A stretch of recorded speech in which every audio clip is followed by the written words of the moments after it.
understand what that means. Someone can just call themselves a royal expert? Welcome to WatchMojoUK, and today we'll be looking at the 5 biggest things royal insiders claim about Harry and Meghan. I mean, anyone can be a royal expert. The whole point of it is to try and lend legitimacy to media articles. Before we begin, we publish new content every day, so be sure to subscribe to our channel and ring the bell to get notified about our latest videos.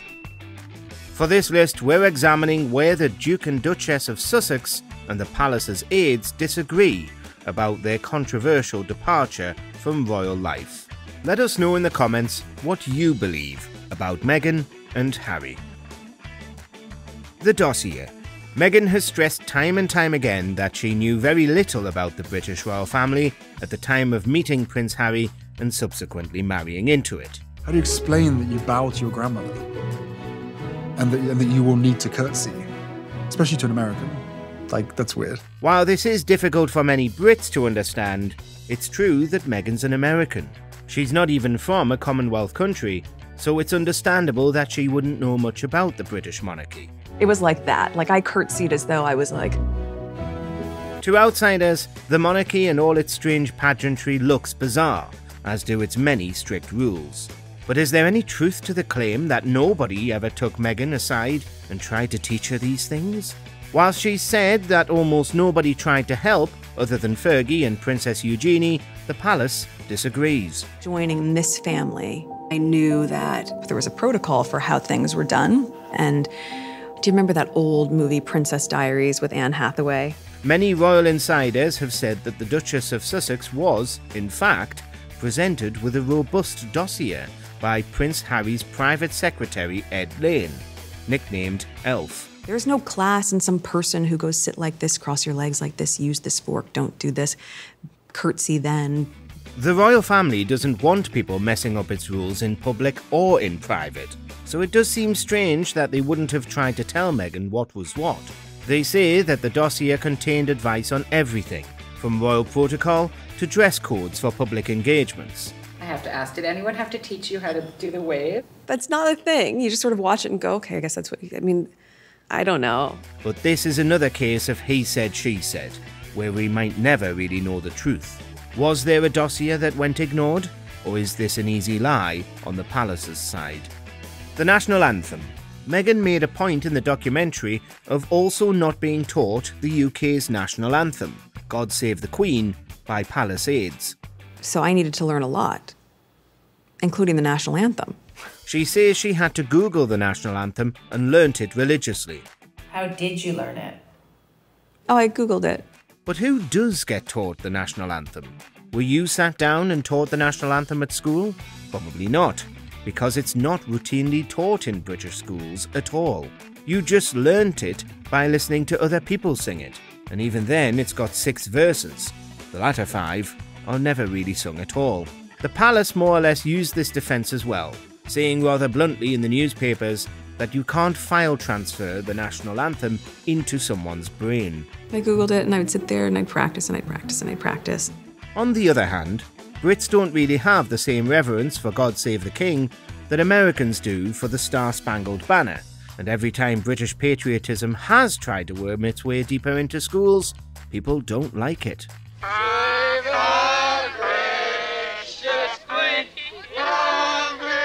We saw this clearly with the absurd One Britain, One Nation campaign in 2021, when most American schools still make their kids learn and recite the Pledge of Allegiance on a daily basis. The idea that British patriotism works differently might be strange, so assuming that everybody is taught the national anthem might be normal for an American. It's hard to tell which was an easier, faster solution to the problem, getting the palace to print out God Save the Queen, or just letting her Google it, as she did. Walkabouts. I never saw pictures or videos of a walkabout. It's like, what's a walkabout? Yet another thing Meghan says she wasn't taught but the palace disputes was the storied tradition of the royal walkabout. It's widely accepted that the walkabout as a form of public engagement was invented by Her Majesty the Queen during her 1970 tour of Australia and New Zealand. Just days since we found out they were engaged, Prince Harry and Meghan Markle were on their first ever royal walkabout Previous sovereigns had done similar things, such as George VI and the Queen Mother visiting the public during World War II, but the modern walkabout originates from that tour down under. Meghan says she has no idea what a walkabout was though, how it would work, what she was expected to wear, and so on. I could talk her through as much as I knew from my own experience and what I'd seen, but the piece I really didn't know about was the style, right? Again, it's claimed by the palace that all the info was in that dossier. And more than that, aides have said they didn't know so much help was needed as Meghan was marrying Prince Harry, an expert on carrying out royal engagements who surely could have helped her. And I was like, should I wear these earrings? Are these a British designer? I just ordered these online. Is this good? And can you, wait, my tag's still on it. Cut the tag. Oh, wait. He says in the documentary that he did his best, but had no idea about what the dress code was for female members of the family. Again, it does sound odd that the palace wouldn't want to help the Sussexes carry out successful engagements, since them getting anything major wrong would reflect poorly on the rest of the institution. What a day for Meghan Markle. There was no doubt who sparkled the most today. But maybe it was another thing royal aides took for granted, having been steeped in the monarchy for so long. Wedding invitations. My name's Ashley Hale. I'm an immigration attorney, and I am Meg's niece. One big thing brought up halfway through the new Netflix series was the invitation and subsequent uninvitation of Ashley Hale, Meghan's niece. Hale is the daughter of Meghan's estranged half-sister Samantha Markle, who's made plenty of money in the last few years by telling anything and everything to any journalist who'll listen. I don't remember seeing her when I was a kid at my dad's house, if and when they would come around. Samantha was never invited to the wedding, and Hale didn't get along with her mother regardless, explaining that she was, in fact, adopted and raised by her grandparents. My biological mother had not seen her since I was 6 years old. And then later in life, around 2007, we reconnected. In her adult life, she and Meghan bonded, but allegedly, the firm didn't want her attending the wedding because it would be too hard to explain why Hale was invited, but her mother was not, and it would bring negative press. How do we explain that this half-sister isn't invited to the wedding, but that the half-sister's daughter is? But the palace has vehemently denied that it would control who would be invited to a royal wedding.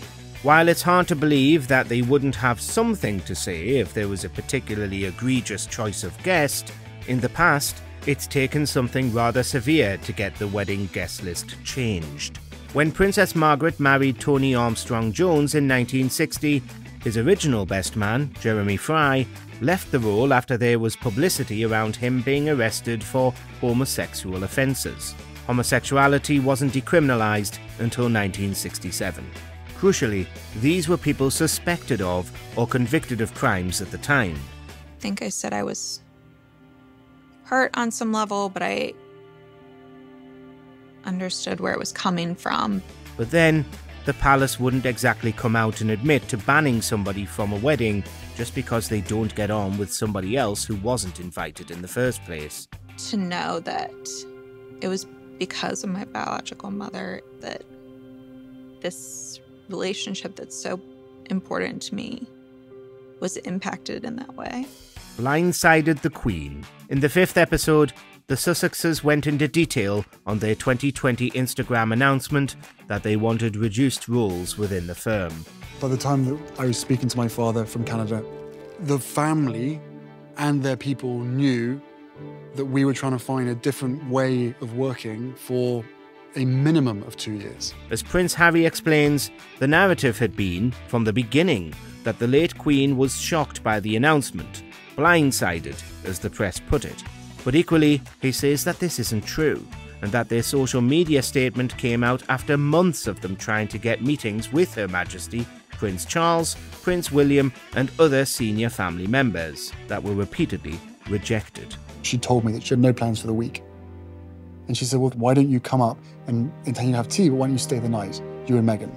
He even says that when the Queen did agree to speak at length with both Harry and Meghan, she was quickly informed that she was busy and the meeting was cancelled. Once we were back in the UK, I rang her and I said, I'm now told that you're busy. And she goes, yes, I didn't know that I was busy. I've been told that I'm busy. I've actually been told that I'm busy all week. I was like, wow. Royal press outlets, on the other hand, have continued to say that the Queen was shocked by their decision.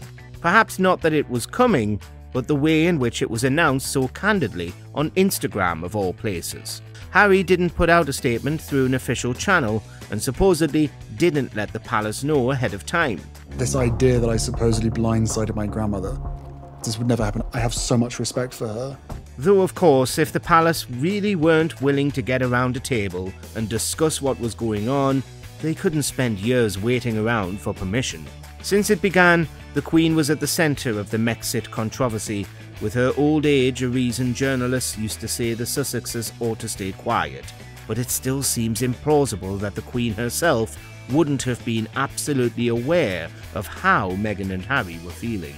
It was terrifying to have my brother scream and shout at me and my father say things that just simply weren't true, and my grandmother, quietly sit there and sort of take it all in.